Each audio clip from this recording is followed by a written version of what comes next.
Hello, everybody. Welcome back to the BioReef. Okay, this is not gonna be a fun or happy video, but I think it's time that I tell you what happened to my tank. So all my corals are dead, as you could see here.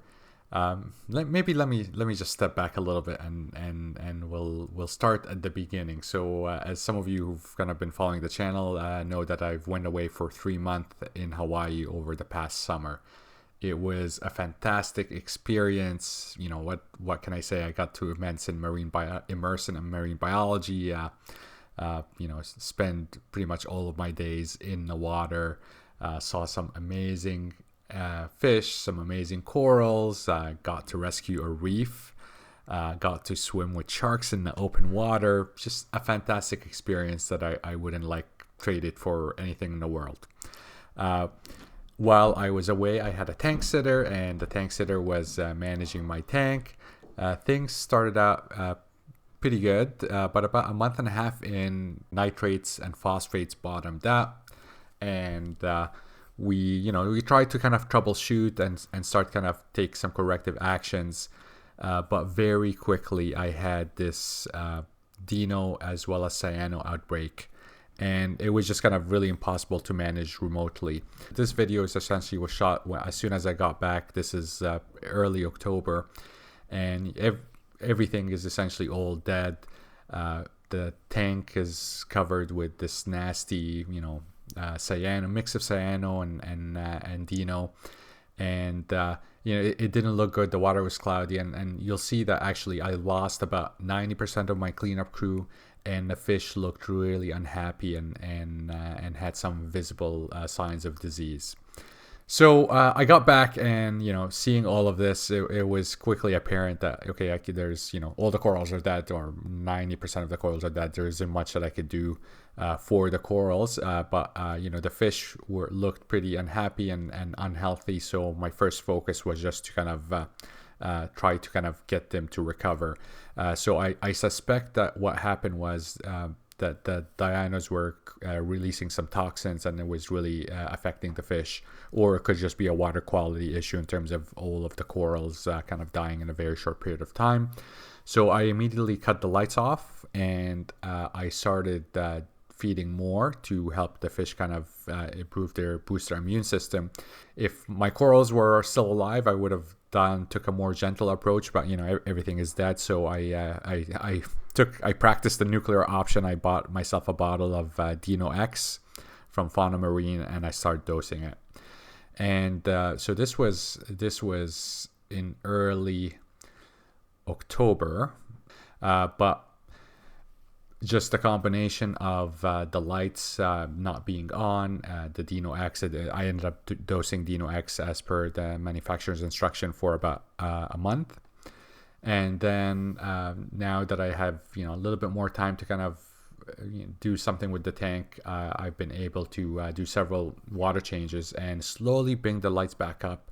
And so far so good. Yeah, you can see from the pictures. It doesn't seem well. I mean, it's a little bit too early right now. I only have the lights running at like 4%. I pumped them up to shoot this video, but it seems like most of the dinos have been kind of eliminated, and there isn't a lot of cyano kind of left. The fish have recovered really nicely, so I'm very happy for that. I did unfortunately lose Kenny the Blenny. One of my favorite fish. He was actually gone when I arrived, so I never even got a chance to kind of see him. So rest in peace, Kenny. Anyway, so where am I gonna go from here? Don't worry, I'm not gonna quit the hobby. Obviously, I really love corals. I love reefs, and it'd be really sad to kind of not restart the system. I am gonna take it slow, however. I feel like maybe I try to push this build really quickly, mostly because I wanted to have it up and running before I left to Hawaii. Maybe in hindsight, I probably should have kept the Red Sea Reefer going and only switched when I got back from my trip. But hindsight is 2020, so.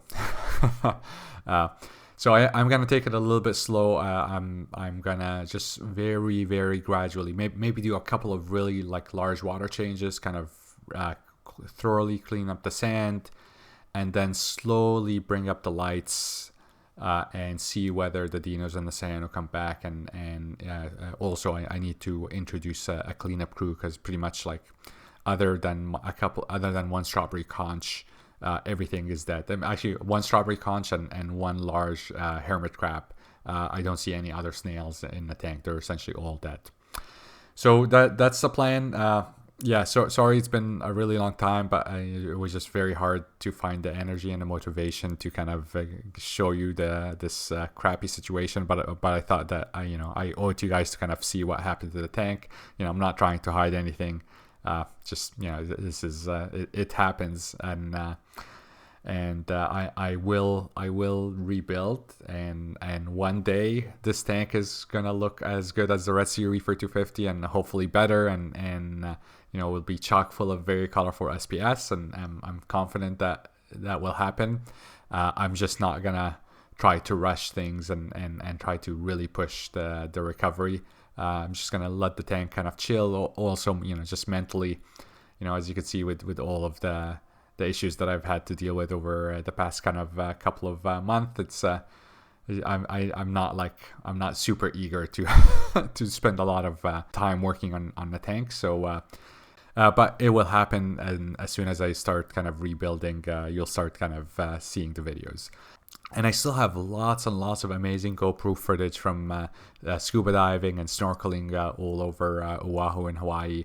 So I'll definitely be making some videos of my experiences there. Just right now I'm lacking a bit of energy and motivation, but as soon as I get it back, you'll see the videos coming. So it is what it is. Thank you so much for watching and supporting the channel. I really do appreciate it, and hopefully I'll have a little bit more energy to work on videos and get to kind of share the hobby with you soon. All right, have a good one. Enjoy your reef, and I'll see you later.